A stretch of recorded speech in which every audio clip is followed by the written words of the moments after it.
Viral ہے وہ شوف سرکار کی اور ذکر رسول کی، اس حوالے سے سنیے اللہ والوں کا مرتبہ مقام کیا ہوتا ہے، وہ ہوتے کیسے ہیں۔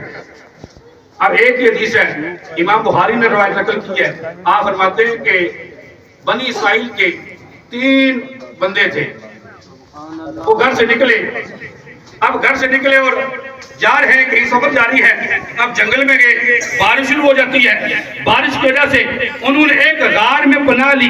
کہاں؟ غار میں۔ میرے مصطفیٰ نے ارشاد فرمایا بنی اسرائیل کے یہ نیک لوگ تھے، اللہ والے تھے، انہوں نے غار میں پناہ لی، غار میں پناہ لی۔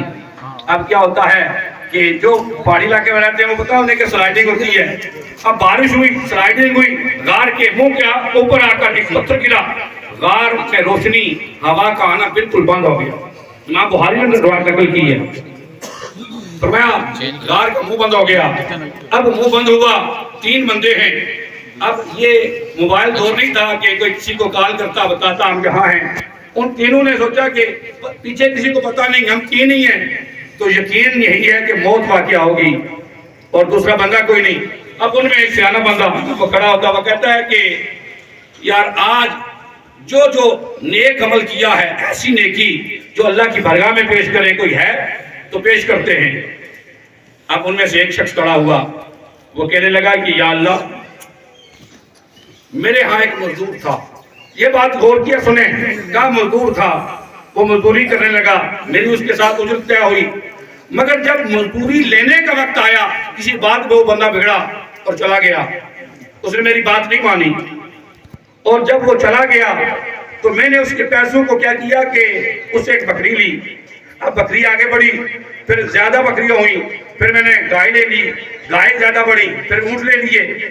وہ بندہ کہتا ہے کہ یا اللہ اب اس کے مال کی وجہ سے وادیاں بڑھ گئیں۔ جب 61 سالی کا دور آیا تو بندہ میرے پاس آیا، اس نے کہا فلاں دور میں نے تیرے ہاں مزدوری کی تھی، وہ میری اجرت مجھے دے دے۔ وہ بندہ کہتا ہے کہ یا اللہ میں نے اسے کہا یہ سب تیرا مال ہے، پہلے اس نے کہا مذاق نہ کر، میں نے کہا نہیں یہ تیرا مال ہے۔ وہ تمام چیزوں کو ہانک کر لے گیا، کوئی ایک چیز بھی باقی نہیں چھوڑی، اور میں نے یہ نہیں کہا کہ کچھ چھوڑ کے جا۔ یا اللہ اگر میں نے یہ تیری رضا کے لیے کیا ہے تو آج ہمیں اس مصیبت سے نجات دے۔ وہ شخص کہتا ہے میں نے اتنا کہا کہ وہ پہاڑ سرکا، اس میں سے تھوڑی سی ہوا اور روشنی آنا شروع ہو گئی۔ سبحان اللہ۔ دیکھیں کہ مزدور کی اجرت دی کتنی بڑی، اس کے دل میں برا خیال نہیں آیا۔ آج ہم دیکھیں کہ ہم جب ہم کوئی مزدوری پہ بندہ رکھتے ہیں تو کوشش یہی ہوتی ہے کہ اس کا حق مارا جائے، اور مزدور بھی یہ کہتا ہے کہ ہم چوری کرتے ہیں۔ ذرا غور کریں، نبی علیہ السلام کا امتی نہیں، فرمایا بنی اسرائیل کا امتی تھا۔ سنیے دوسری بات، میرے نبی نے ارشاد فرمایا دوسرا شخص کھڑا ہوا، وہ کہنے لگا یا اللہ میرے ماں باپ بوڑھے تھے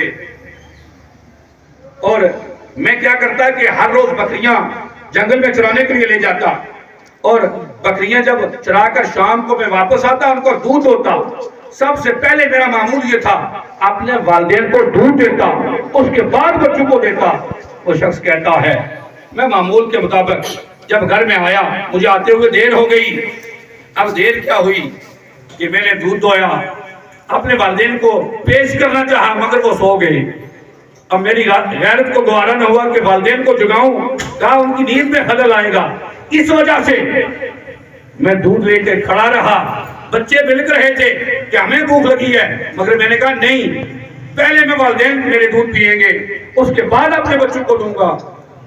وہ شخص کہتا ہے کہ جب صبح کے وقت میرے والدین کی آنکھ کھلی، میں نے پہلے انہیں دودھ پیش کیا، بعد میں اپنے بچوں کو دیا۔ وہ بندہ کہتا ہے یا اللہ اگر میں نے یہ تیری رضا کے لیے کیا ہے، آج ہمیں اس مصیبت سے نجات دے۔ ہمیں بتائیں آپ اپنے والدین کا کتنا ادب کرتے ہیں، ان کے کھانے پینے کا کس قدر خیال رکھتے ہیں۔ اب سنیے میرے مصطفیٰ نے ارشاد فرمایا یہ بنی اسرائیل کے نیک لوگ تھے۔ اگر بنی اسرائیل کے نیک لوگوں کا معمول یہ ہے تو مجھے بتاؤ نا امت مسلمہ کا عمل کیسا ہونا چاہیے۔ میرے مصطفیٰ قیامت والے دن شرمندہ نہ ہوں کہ ان انبیاء کی امتوں میں ایسے لوگ تھے اور میری امت میں کیسے ہیں۔ سنیے تیسری بات جو نوجوانوں کے لیے ہے۔ اب تیسرا شخص کھڑا ہوا، وہ کہتے ہیں جب اس بندے نے یہ بات کہی تو وہ پہاڑ سرکا اور اس میں سے زیادہ ہوا، زیادہ روشنی آنا شروع ہو گئی۔ مگر نکلنا ممکن نہیں تھا۔ اب تیسرا شخص کھڑا ہوا، تیسرے شخص نے کہا یا اللہ، میری ایک عزیز جمیل چچا زاد تھی، میرے دل کی یہ خواہش تھی کہ کاش اس سے میرا نکاح ہو جائے، میری شادی ہو جائے، مگر کسی وجہ سے میری شادی نہ ہو سکی، مگر دل میرے میں خواہش تھی۔ اب اس کی شادی ہوئی، اس کے بچے ہوئے، 60 سالی کا دور آیا، اس کا شوہر فوت ہو جاتا ہے اور اس کے بچے بھوک سے بلک رہے تھے۔ وہ میرے پاس آئی، کہنے لگی چاچا ذات ہے، کچھ کھانے کے لیے دے دے تاکہ میں اپنے بچوں کو دوں۔ تو وہ شخص کہتا ہے میری نیت خراب ہوئی، میں نے کہا مجھے اپنی قربت کے کچھ لمحات مجھے دے دے، تمہیں کھانا مل جائے گا۔ اب سنیے گا غور سے، جب میں نے یہ بات کہی